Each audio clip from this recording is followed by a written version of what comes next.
우리 교회가 세워진 지가 60년이 되었습니다. 또 제가 와서 이제 22년을 지나고 있습니다. 그래서 제가 우리 교회의 목표는 만민에게 승리하는 믿음의 교회. 이것은 예수님의 바로 프리칭입니다. 천국 복음을 전파함으로 만민이 구원받는 것. 두 번째는 12 제자를 양성하는 소망의 교회, 티칭, 제자 양육입니다. 교육과 훈련이죠. 세 번째는 빈약한 자를 치유하는 사랑의 교회, 예수님의 힐링입니다. 티칭, 프리칭, 힐링 3대 사역을 우리 교회의 목표로 삼아서 예수님이 원하시고 예수님께서 말씀하신 그 사역을 목표로 달려가고 있습니다. 아울러 또한 우리는 교육의 목표를 세웠습니다. 이 기독교 교육, 교회 교육의 목표가 뭐냐? 그것은 성경적으로 또 신학적으로 역사적으로 볼 때에 첫째는 거듭난 인간이 되는 거예요. 예수님의 어떤 청년이 왔습니다. 내가 어떻게 하여 영생을 얻겠습니까? 거듭나야 한다. 거듭나지 않고는 결단코 하나님 나라에 들어갈 수 없다. 그럼 내가 어떻게 거듭날 수 있습니까? 어머니 뱃속에 다시 들어갑니까? 그렇게 질문했어요. 그때 주님 말씀합니다. 너희 죄를 사하는 물 세례와 더불어 권능을 얻는 성령 세례를 받음으로 거듭난다 그랬어요. 우리는 죄인이 의인 되는 것이 거듭나는 것인 줄로 믿습니다. 마귀에게 속했던 우리가 하나님의 자녀로 옮겨지는 것이 거듭나는 거예요. 우리가 영벌에서 영생으로 옮겼다 그러잖아요. 너희가 영생으로 옮겼다 하신 것처럼 거듭난 인생은 우리의 인생이 바뀌고 우리의 가치관이 바뀌고 우리의 세상말로 팔자가 바뀌는 거예요. 팔자를 고치는 것이 거듭나는 거예요. 우리 영원히 사탄에 걸려서 지옥 갈 인생이 예수 믿음으로 말미암아 거듭난 인생은 하나님의 자녀가 되고 영생과 천국에 이르게 된다고 성경은 말하고 있습니다. 그렇습니다. 그래서 거듭난 인간이 제일 중요해요. 교회에 와서 10년, 20년, 30년 아무리 다녀도 거듭나지 아니하면 아무 소용이 없습니다. 무엇을 거듭나냐? 우리의 죄가 있음을 깨닫고 내가 죄인임을 주님 앞에 인정하면서 주님 나 같은 죄인도 구원받을 수 있나요? 주님 올 때에 그러면 우리가 어찌하면 구원을 받을 수 있겠습니까? 그럴 때에 우리가 어찌할 거는 심령으로 마음에 찔려서 외칠 때 우리 주님께서는 베드로를 통하여 너희가 회개하여 죄사함 받고 성령을 선물로 받아라. 그리하면 너희가 거듭나게 될 것을 말씀했습니다. 오늘 저와 여러분이 죄인임을 깨닫고 여러분이 죄사함 받기 위해 회개한 이들에게 주시는 물세례, 회개의 물세례를 받고 죄사함의 물세례를 받은 그들에게 성령이 비둘기처럼 임하는, 그래서 예수님이 요단강에 가서 세례요한의 세례를 받습니다. 그분은 죄가 없음에도 불구하고 세례를 받으셨는데 그때에 요단강에 들어갔다가 다시 올라올 때에 하늘에서 비둘기같이 성령이 임하시면서 하나님 하신 말씀이 이런 내 사랑하는 아들이요 내 기뻐하는 자라, 그런 말씀. 이 모습은 변화산에서도 똑같이 베드로, 요한, 야고보 봤는데 예수님이 아주 변형되신 모습을 보는데 그때도 역시 이런 내 사랑하는 아들이요 내 기뻐하는 자니 주의 말을 들으라 하시는 음성을 제자들이 듣습니다. 사랑하는 여러분, 우리가 죄인임에 틀림없습니다. 모든 사람은 나면서부터 죄인이고 의인은 하나도 없습니다. 모든 사람이 죄를 범했으면 하나님 영광을 이룰 수 없는데 하나님 영광을 이룰 수 있는 길은 거듭나는 길밖에 없어요. 무엇으로?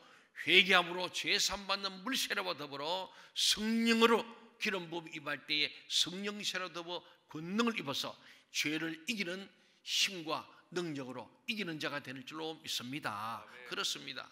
음부의 권세를 이기는 자, 그런 자가 천국 열쇠를 소유하고 거듭난 인간이 하나님 나라를 소유하게 될 줄로 믿습니다. 근데 거듭난 사람이 거기서 머물면 안 돼요. 내가 예수 믿고 구원받다 그것으로 끝나는 게 아니고 은혜 받은 후에 구원의 감격으로 성숙하게 살아요. 그것을 신학적으로 거듭난 사람을 의화라 그러면 칭의. 실제는 죄인인데 예수님으로 말미암아 주의 보혈로 덮여지고 은혜로 덮여짐으로 죄인인데도 불구하고 하나님이 의로 간주하시는 칭의, 의화를 이루는 거죠. 거듭난 인간, 의인화 되는 거예요. 그런 사람은 그 다음 단계는 성화를 이루어야 돼요. 거룩하게 살아가야 됩니다. 우리가 예수 믿고 세례받을 때서 갑자기 성숙한 신자가 되는 건 아니에요. 미숙합니다, 처음에는.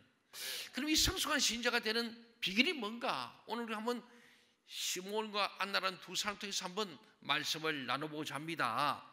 오늘 본문은 마리아를 위한 정결례식과 아기 예수님을 하나님께 거룩하게 구별해 드리는 의식, 이 헌화식 이때에 성전에 있었던 두 사건을 기록했어요.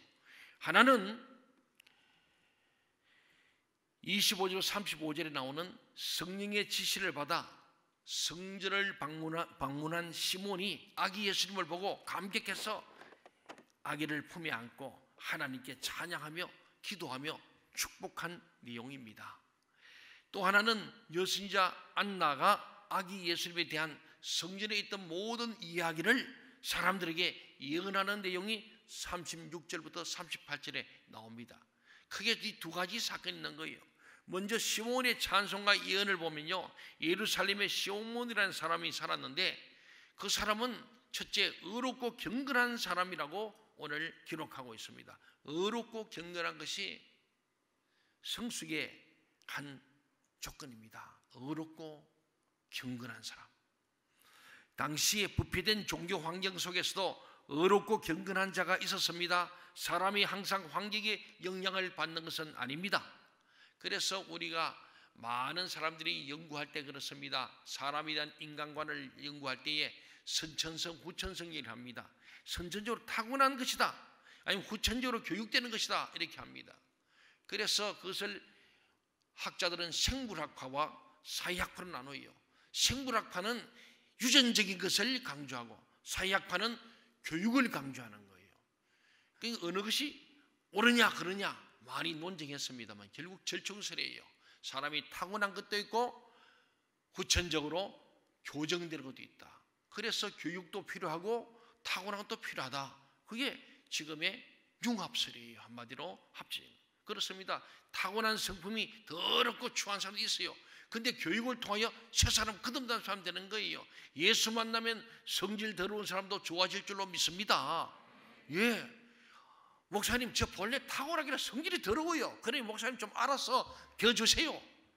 아니 그런 사람들 정말 나쁜 사람이에요. 제일 나쁜 사람이 거기 나 성질 더러우니까 알아서 좀 대접해 주세요. 교회는 성질 더러운 사람이 와서 성질이 좋아지는 것이에요.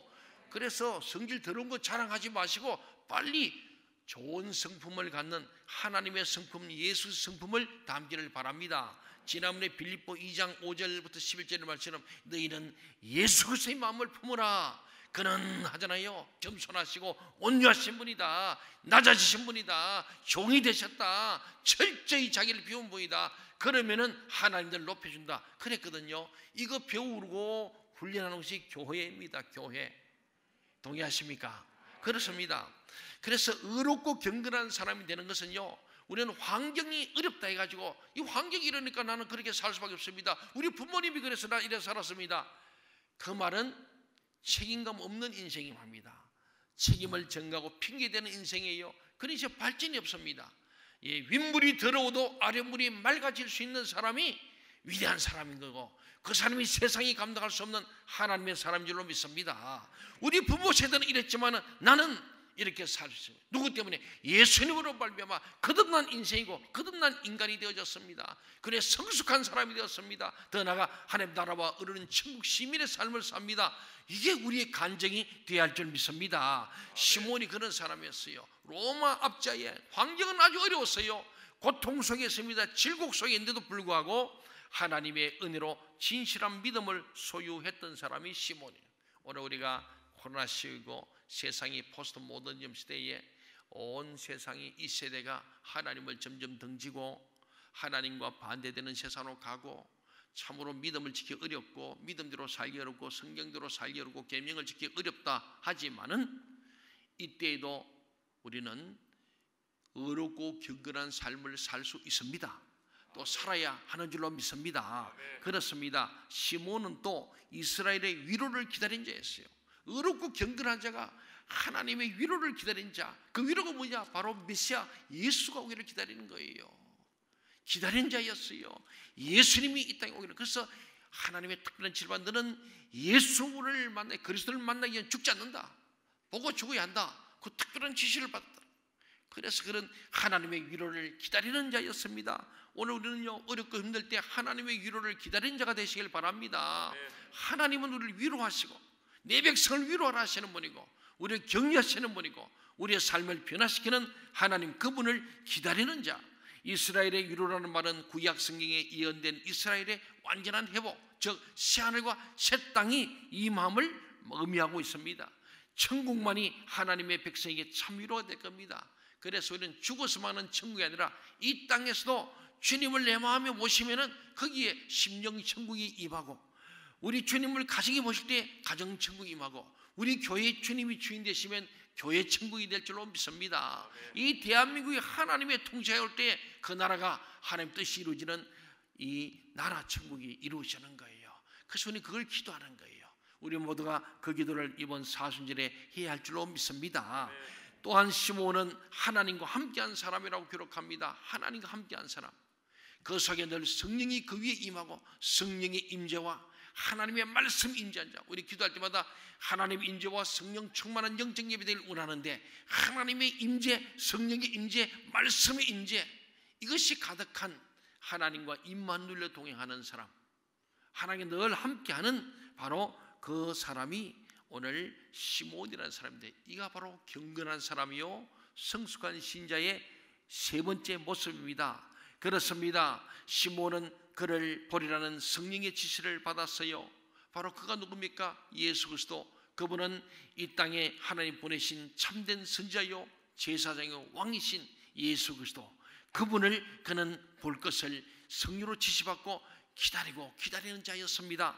요셉과 마리아가 정결의식을 위해서 아기 예수를 데리고 예루살렘 성전에 들어온 거예요. 그때에 시몬이 성령의 감동으로 이 성전에 들어가서 딱 만나게 된 거예요.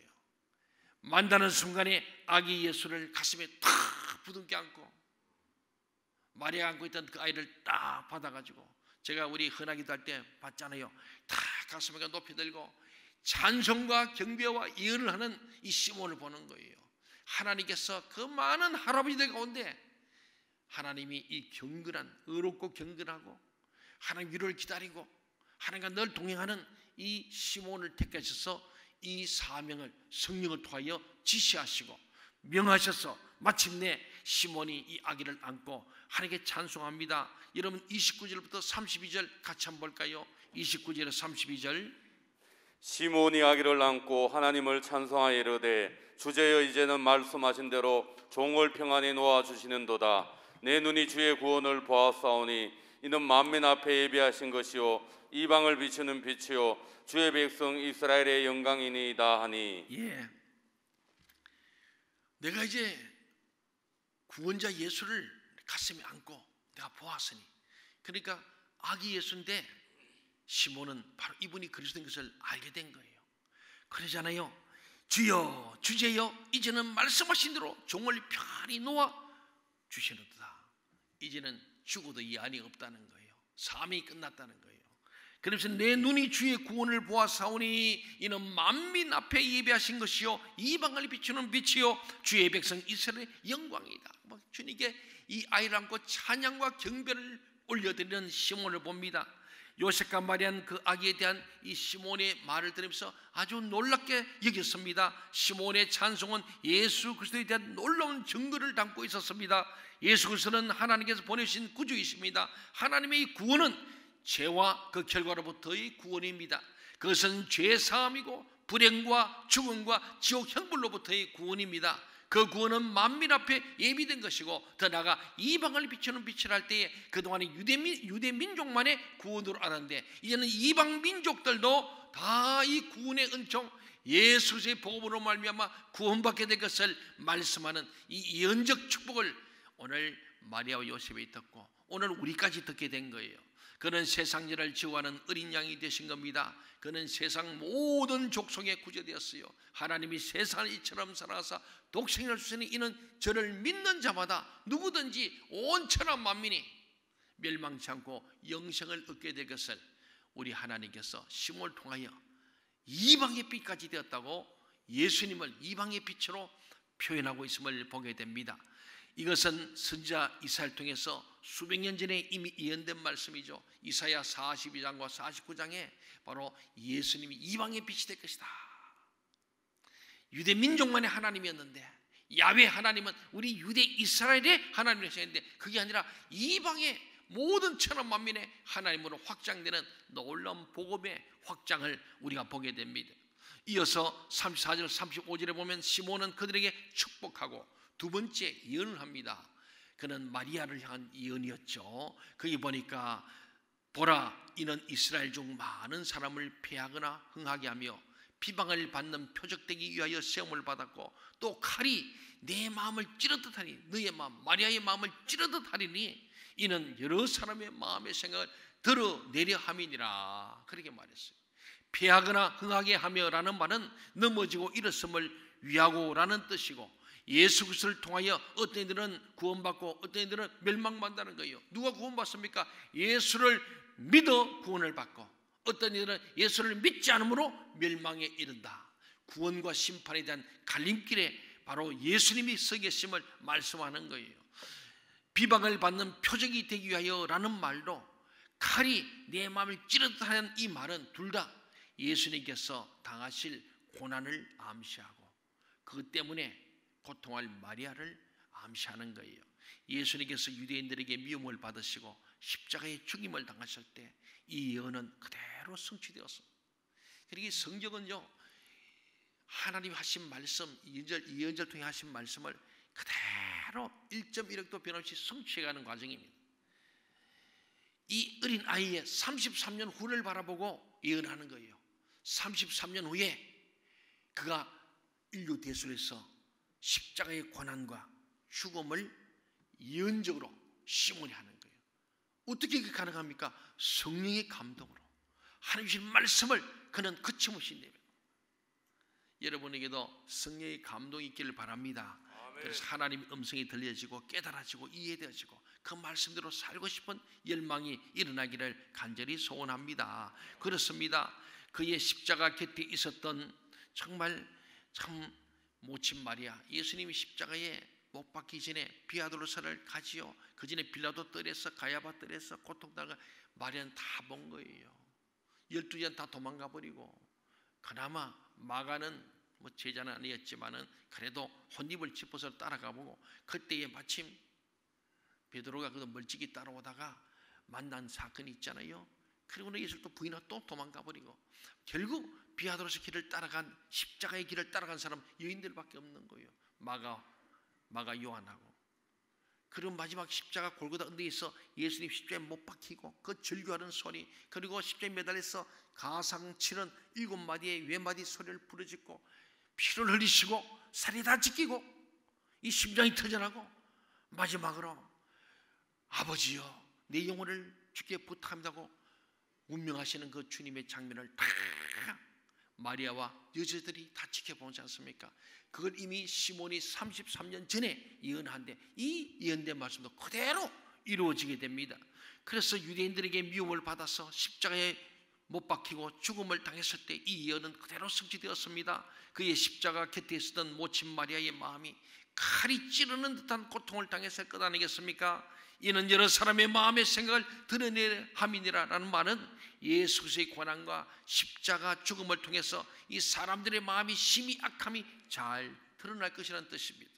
하나님을 경외한다는 유대 민족의 모든 유대 사람들, 대사인과 서기관과 바리새인들과 장로들과 수많은 하나님을 믿는다는 유대인들이 예수를 그렇게 잔혹하게 십자가에 못 박아 버릴 수밖에 없는 그들의 인간의 죄성, 악함, 그런 존재임을 드러낸 사건이 십자가의 사건입니다. 예수 그리스도의 십자가는 인간의 죄악의 극치였습니다. 사람이 얼마나 악한 존재이면 저 의로우신 하나님의 아들을 그토록 처참하게 십자가에 못 박아 죽었을까? 이것이야말로 오늘 저와 여러분도 결코 선한 존재나 죄 없는 존재가 아니라 죄로 말미암아서, 무지로 말미암아서 우리 완악하게 되고 예수를 다시 십자가에 못 박을 수 있는 존재임을 드러내신다. 하나님의 은혜가 아니고 우리를 말씀과 기도로, 성령으로 우리를 다스리지 않으면 오늘 저나 여러분 언제든지 예수를 부인하고 십자가에 못 박을 수 있는 악한 존재들이다. 그래서 우리는 늘 항상 심하게 기도해야 한다. 너희가 잠시도 기도를 쉬지 말아라. 기도를 쉬는 것은 죄다. 왜 죄냐? 기도를 쉬면 죄를 짓게 돼 있다. 그러므로 늘 끼어 기도해야 죄를 범치 않고 시험에 들지 않는다 그런 거예요. 두 번째는 36절부터 38절에 보니까 여선자 안나의 감사가 나옵니다. 36, 38절에 보면은 아셀 지파 바누엘의 딸 안나라는 여자가 선자였다는 거예요.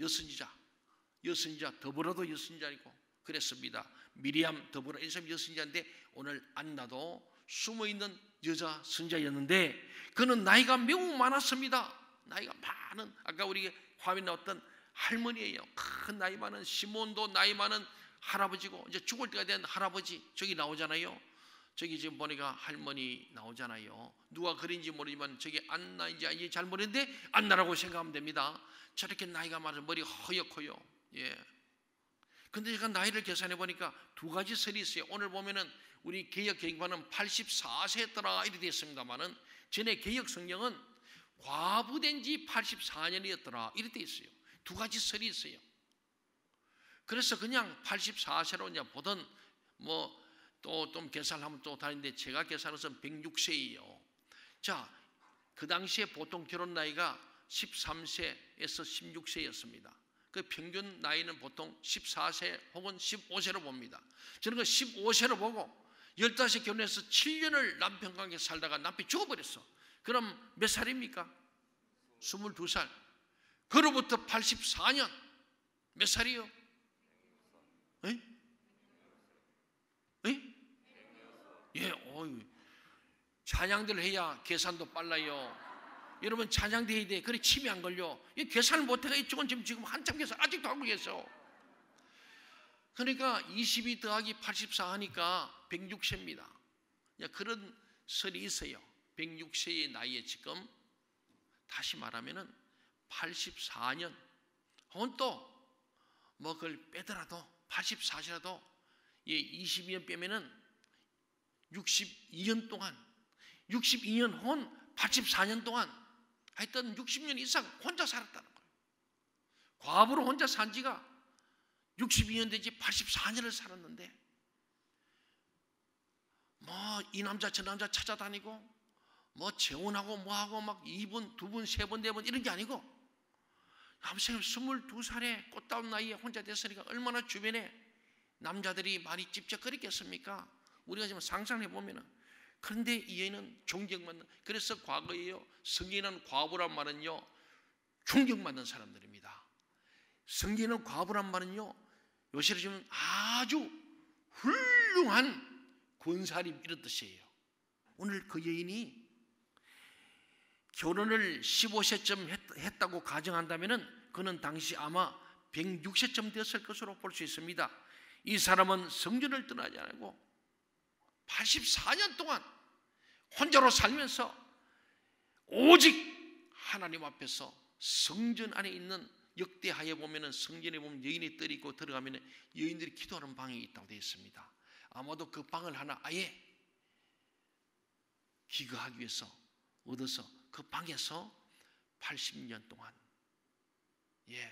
과부를 혼자 지내는 그 동안에 딴짓하지 않고 오직 성전에서 성전을 떠나지 아니하고 주야에 금식하며 기도함으로 하나님을 섬겼다. 그렇습니다. 그래서 마침 이때 교회에 성전에 있다 보니까 이때에 시몬이 지금 애를 안고 하는데 그때 안나도 나타난 거예요. 그래서 정말 하나님께 감사하고 예루살렘의 구속됨을 바라는 모든 사람에게 이 아기 예수에 대해서 증언하는 거예요. 전파하는 거예요. 종교적으로 부패했던 당시에도 예루살렘에는 성경에 약속된 하나님의 구원을 소망하는 경건한 사람들이 있었다는 것입니다. 오늘 이 어려운 세대에도 오늘 여기 모인 우리 모두가 경건한 하나님의 사람들, 성숙한 신자가 되기를 주의 이름으로 축원합니다. 예수 그리스도께서는 바로 그런 자들을 구원하기 위해 이 땅에 오셨습니다. 결론을 말씀드리겠습니다. 예수 그리스도를 온전히 믿는 참된 신자들은 하나님의 큰 은혜를 누립니다. 그래서 신자는 온전한 믿음으로 살기를 원합니다. 그렇다면 어떤 신자가 참된 성숙한 신자일까요? 그 첫 번째는 하나님의 마음을 아는 경건한 자입니다. 오늘 시몬은 하나님의 마음을 아는 사람이었어요. 그래서 하나님의 성령의 감동을 주고 성령의 지시를 받아서 예수 그리스도가 성전에 나타난 것을 성령의 감동으로 알고 찾아와서 그를 축복하고 그를 하나님께 영광 돌리고 그 모든 예언의 말씀을 하게 된 놀라운 사실을 보지 않습니까? 하나님은 예수님을 인류의 구원자로 이 땅에 보내셨습니다. 하나님이 원하시는 바는 모든 사람이 구원받고 은혜 가운데 살아가기를 원하시는 겁니다. 하나님이 이 마음을 시몬같이 경건한 자들은 깨닫게 되는 거예요. 오늘 이 시대에 하나님 중심 말씀 중 교회 중심 사는 경건한 사람들은 시몬처럼 하나님의 마음을 알게 되고 하나님의 성령의 감동을 받게 된다는 거예요. 그래야 진짜 예수 믿는 거예요. 그렇게 되길 바랍니다. 그렇습니다. 그래서 이런 사람들은 하나님의 마음으로 모든 사람들에게 복음을 전하기 위해서 애씁니다. 전도가 어렵다고 생각하십니까? 전도는 기술로 하는 것이 아니라 하나님의 마음으로 하는 거예요. 모든 사람을 긍휼히 여기시는 아버지의 마음으로 할 때에 전도할 수 있습니다. 이 아버지의 마음을 아는 것, 이 아버지의 간절함이 우리에 있기를 바랍니다. 복음을 듣지 못해 믿지 못하는 사람이 없어야 한다는 간절한 마음이 되어야 합니다. 누구로부터 전도해야 될지 정하시기 바랍니다. 이 사순절에 내가 반드시 전도할 사람들을 찾아 나서시기를 바랍니다. 그래서 시몬처럼 정말로 하나님이 주시는 하나님 아버지의 마음으로 영혼들을 구출하는 구원하는 사순절, 그래서 부활절의 큰 영광의 부활절이 되기를 간절히 소원합니다. 두 번째는 핍박을 감당하는 제자들입니다. 예수님은 이 세상의 모든 사람을 둘로 나누시는 분이 했습니다. 어떤 사람은 예수를 믿음으로 구원받고 어떤 사람은 그분을 거부해서 심판을 받습니다. 결국 예수님은 그분을 거부하는 자들에게 비방을 당하시고 죽음까지 이르렀습니다. 예수님이 비방당하시고 죽음에까지 이르셨다면 그분의 제자들은 어떻게 해야 될까요? 말할 필요가 없습니다. 우리는 그분의 제자로서 주님의 고난에 우리도 함께 동참하는 거예요. 그래서 우리가 사순절에는 예수 그리스도의 고난에 우리가 동참하는 거예요. 주님의 고난을 내 육체에 채우고자 경건과 절제의 삶을 사는 사순절이라 그랬습니다. 오늘 우리는 주님의 제자로 산다는 것은 핍박과 고난을 감당할 각오를 해야 합니다. 성숙한 신자는 예수님께 향한 비방이 자신에게도 올 수 있음을 알고 감당하려는 사람입니다. 두려워하지 마세요. 예수님이 승리하셨듯이 우리도 반드시 이길 줄로 믿습니다. 복음을 전하되 핍박이 있고 어려움이 있을지라도 끝까지 감당하면 마침내 그들을 구원하게 됩니다. 마지막으로 세 번째는 예수님만을 소망하는 기도자입니다. 안나와 같은 자예요. 예, 하나님은 약속을 믿고 구원을 소망하는 자들을 기뻐하시고 그들의 기도에 응답하시는 거예요. 여러분, 기도하면 응답합니다. 저는 60년을 살면서 하나님은 한 번도 제 기도를 외면하지 않으신 하나님을 저는 믿습니다. 또 체험하고 간증합니다. 하나님은 정말 기도에 응답하시는 분이에요. 그들이 가진 믿음이야말로 참된 믿음이기 때문입니다. 여러분은 무엇을 소망합니까? 우리는 훗날 예루살렘에 들어가 영원토록 살 것을 소망하는 자들 아닙니까? 이 땅에서도 그 천국을 미리 누리며 살아가야 할 줄 믿습니다. 이 소망이 우리를 기도하게 하고 인내하게 하고 거룩하게 살게 합니다. 예수님만을 소망하는 자로 살아가고 있습니까? 날마다 하나님의 응답을 받으며 살아가는 기쁨을 누리며 삽니까? 장차 더 큰 소망의 성취될 것을 기대하십니까? 기대하십시오. 우리는 기적을 기대하면서 기쁨으로 기도하고 기다리시기를 바랍니다. 오늘 하루도 예수님만을 소망하며 기도하는 성도들이 되시기를 바랍니다. 하나님의 마음을 알아서 핍박을 견디고 예수님에 대한 소망을 품는 것은 참되고 성숙한 신자라면 누구나 갖는 특징이에요. 우리 생명샘 동정가족 여러분은 이 성숙한 신자의 특징을 다 품을 수 있기를 바랍니다. 오늘도 성숙한 신자로 살아가고자 한다면 시몬과 안나처럼 주님의 은혜로 세상에 그리스도를 전하는 향기를 발하시기를 간절히 소원합니다. 기도하겠습니다.